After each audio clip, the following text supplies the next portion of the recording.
நாங்கள் ஏற்காடு போன கதையை தான் இன்றைக்கி பார்க்க போகிறோம். ஸோ நாங்கள் ஏற்காடு போய் என்னெல்லாம் பண்ணோம், என்ன எக்ஸ்பீரியன்ஸ் பண்ணோம், எதுக்கு எவ்வளோ ஆச்சு அப்படிங்கிற வீடியோ தான் இது. ஹோப்ஃபுல்லி உங்களுக்கும் இது யூஸ்ஃபுல்லாக இருக்கும். ஸோ சம்மர் வெக்கேஷன் வருது, கண்டிப்பாக உங்களுக்கும் ஜாலியாக என்ஜாய் பண்ணுறதுக்கு ஒரு பிளேஸ் வேணும்ல.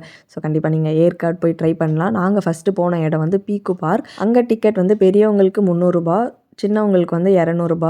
நம்ம வீட்டில் அனிமல்ஸ்லாம் வளர்க்க முடியாதுன்ட்டு யோசிக்கிறவங்க அங்கே வந்து டைம் ஸ்பெண்ட் பண்ணலாம். அனிமல்ஸ் கூடலாம், இந்த மாதிரி பெட்ஸ் கூடலாம் ரொம்ப ஹாப்பியாக என்ஜாய் பண்ணலாம். எல்லா அனிமல்ஸ்க்கும் நம்ம ஃபீட் பண்ணலாம். ஒரு சில அனிமல் ஃபீட் பண்ணுறது மட்டும் எக்ஸ்ட்ரா கேஷ் பே பண்ணணும். அண்ட் கவின் வந்து ஒரு சைக்கிள் ஓட்டிகிட்டு இருந்தார். அதுக்கு மட்டும் நாங்கள் 100 பே பண்ணி அவர் ஜாலியாக என்ஜாய் பண்ணார். இங்கே முடிச்சுட்டு அப்படியே நாங்கள் மதியம் சாப்பிட போயிருந்தோம். பிரபாகரன் மெஸ் வந்து ரொம்ப கூட்டமாக இருந்தது. ஸோ அதனால் லியோ தாபாவில் போய் சாப்பிட்டோம். ப்ளஸ் செல்வம் ஹோட்டல்லுமே வந்து ஃபுட் நல்லாயிருக்கும் அப்படின்னு சொல்லியிருந்தாங்க. ஸோ அங்கே வந்து லேக் வியூவில் இருக்க சென்ட்ராக ஒரு தீவு மாதிரி இருக்க ஒரு ஃபாரஸ்ட் பார்க்குக்கு தான் போயிருந்தோம். அங்கே எக்ஸ்பீரியன்ஸ் பண்ணுறதுக்கு ரொம்பவே நல்லா இருந்தது. ஸோ அதில் வந்து ஒரு 11 கேம்ஸ் இருந்தது. வெறும் ₹100 தான். ரொம்பவே ஜாலியாக ஃபன்னாக இன்ட்ரெஸ்டிங்காக இருந்தது.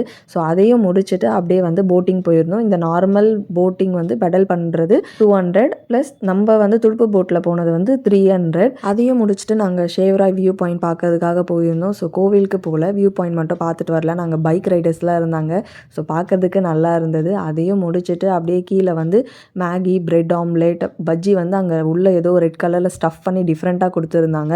ஸோ மிளகா பஜ்ஜி அதையெல்லாம் சாப்பிட்டு முடிச்சுட்டு இந்த லேக் வியூவை பார்க்கறதுக்காக வந்தாச்சு. போன தடவை நைட்டில் வந்து ஒன்றுமே தெரியல. ஸோ அதனால் இப்போ கொஞ்சம் வெளிச்சமாக இருக்கும்போது கவர் பண்ணணுன்ட்டு கொஞ்சம் நேரம் பார்த்துட்டு எங்களோட ஃபேவரட்டான காஃபி ஸ்டாப் போயிருந்தோம். ஸோ எனக்கு ஹாட் சாக்லேட் ஃபேவரட், அவருக்கு கோல்டு காஃபி ஃபேவரட். ஸோ அதனால் கண்டிப்பாக சாப்பிட்டாகணுன்ட்டு போய் சாப்பிட்டுட்டு கவின் அழகாக அங்கே இருந்த பாட்டி கூட விளையாடிட்டு இருந்தான்.